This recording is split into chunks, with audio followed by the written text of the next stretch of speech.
정치권에 미칠 파장에도 관심이 모아지고 있습니다. 특히 이 정치 활동의 족쇄를 정말 조기에 풀게 된 조국 전 대표의 귀환이 범여권의 권력 구도에 격변을 몰고 올 가능성이 있다. 이런 보도가 잇따르고 있습니다. 조국 혁신당 90도 감사 인사까지 하면서 기대감을 감추지 않았고요. 민주당 역시도 공식적으로는 환영을 했는데 하지만 그 속내는 다소 복잡해 보입니다. 일단 조국 전 대표는요, 오늘 금요일입니다. 이 15일 자정을 기점으로 이 복역 생활을 끝내고 석방됩니다. 피선거권도 회복됩니다. 조 전 대표가 본격적으로 정치권에 복귀할 이제 시점이 최대 관심사인데요. 이 현 조국 혁신당 지도부 임기는 내년 7월까지입니다. 그래서 7월까지지만 이 전당대회를 앞당기는 방식으로 이 조 전 대표가 그보다 빨리 전면에 등장할 가능성이 크다는 관측도 나오고 있습니다. 조국 혁신당에선 이제 시작이라며 이 조 전 대표가 내년에 있을 지방선거 및 국회의원 재보궐선거에 출마해야 한다 이런 목소리가 나오고 있습니다. 더 나아가 5년 후 차기 대선 출마를 위한 발판을 마련해야 한다라는 주장도 제기되고 있는데요. 이 지방선거에서 고향인 부산이나 서울시장에 도전장을 내거나 이재명 대통령의 당선과 이 강훈식 대통령 비서실장의 임명으로 각각 공석이 된 인천 계양을이나 충남 아산을 이 국회의원 보궐선거 출마 가능성도 거론되고 있습니다. 조 전 대표가 대선 주자급으로 체급을 키울 경우 이 조국 혁신당의 입지는 물론이고요. 이 범여권 내 친문 세력의 구심점이 되면서 이 대통령에게도 부담으로 작용할 수 있다 이런 전망도 나오고 있는 게 사실입니다. 때문에 민주당으로서는요, 조 전 대표의 자녀 입시 비리에 대해서 중도층 그리고 청년층 여론이 부정적이기 때문에 이 민심이 혹시 이번 사면을 계기로 해서 더욱더 이탈을 하는 거 아니냐 이런 우려 클 수밖에 없습니다. 또 조 전 대표의 정치 복귀가 과연 여당의 득이 될지 아니면 독이 될지를 놓고서 지금 셈법이 복잡해 보입니다. 네, 저희도 전해드린 대로 어제 나온 여론조사에서 이 대통령 지지율이 취임 후 최저치를 기록한 상황에서 민주당 지지율도 전주 대비 1%포인트 떨어지자 일각에서는 민심 이탈 조짐으로 볼 수 있다 이런 분석을 내놨습니다. 조 전 대표가 본격적으로 정치권에 복귀할 경우에 당장 내년 지방선거에서부터 지지층이 겹치는 호남 등에서 민주당과 조국 혁신당의 경쟁이 불가피하다 이런 전망도 나오고 있습니다. 조 전 대표의 사면 소식에 조국 혁신당과 민주당이 내놓은 반응도 미묘하게 온도차를 보였는데요. 혁신당이 당세 회복에 대한 기대감을 감추지 않은 반면 민주당에서는 다소 정제된 반응을 내놨습니다. 이어서 보겠습니다. 일동 인사. 조국 전 대표가 치유의 공기를 호흡하게 된 것은 국민 덕분입니다. 이재명 대통령님의 고심 어린 결정에 감사드립니다. 이재명 대통령의 고뇌를 깊이 이해합니다.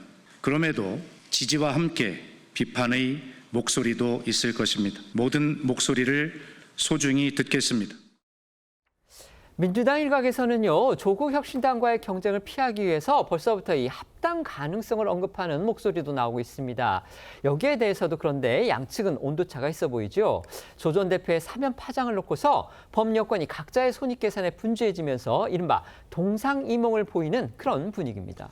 그렇습니다. 이 복수의 언론 보도에 따르면요, 이 민주당 내부에서는 아직 합당을 거론하는 게 시기상조라는 의견도 있지만 또 이미 합당까지 염두에 두고 이 조 전 대표의 사면이 이루어진 것이라면서 이 조 전 대표에게도 이 합당 의견이 전달된 것으로 알고 있다는 이야기가 나왔습니다. 박지원 의원은요, 이 공개적으로 이 내년 지방선거 전 합당 가능성을 언급했습니다. 하지만 혁신당에선 너무 앞서간 이야기라며 이 당에서 전혀 논의하고 있지 않다는 반응이 나왔는데요.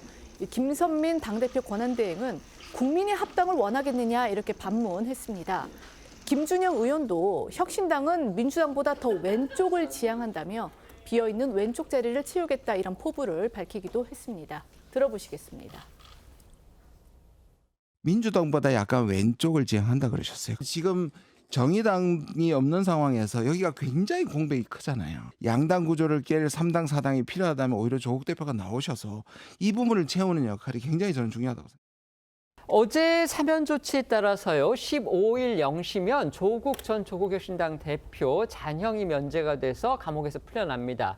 그리고 정치 활동도 원래대로라면은 다음 총선, 지방선거, 총선, 대선 모두 출마하기가 어려워졌을 텐데 지금 복권까지 돼서 뭐 그런 지장 걸림돌이 하나도 없어졌습니다. 조국 전 대표가 이렇게 예상보다 빨리 정치에 복귀하게 되면 결국 범여권의 역학구도에도 영향을 미칠 수밖에 없다, 이런 평가가 많습니다. 어떻게 생각하십니까? 당연히 그럴 수밖에 없죠. 바로 직전 총선에서 창단된 직후에 24.5%의 국민적 지지를 얻었고요. 12석을 얻은 원내 3당입니다.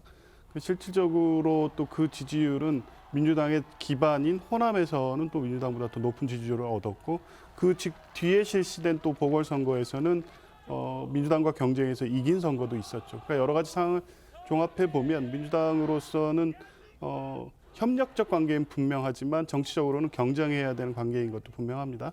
그렇다고 해서 지금 뭐 합당이라든가 이후 정계 개편에 대한 논의를 시작할 시점은 아닌 것 같습니다. 여러 가지 정치적 상상력을 발휘할 수 있고, 당의 어떤 부담이나 이런 것을 고려해서 개인적 의견들은 나오고 있는데요. 당분간은 이재명 정부의 언론, 검찰 개혁 등에 같이 힘을 합하고 이제 그런 국면이 올해 말쯤 지나고 지방선거 국면이 되는 시점에서 여러 가지 정치적 상황에 따라서 선택지가 생길 수 있을 것으로 보고요. 그 변수는 뭐 당연히 일야당인 국민의힘의 어떤 이후의 상황, 그리고 대통령에 대한 지지율, 뭐 여러 가지가 고려됐을 때 어떤 논의가 본격화될 수 있는 것이고요.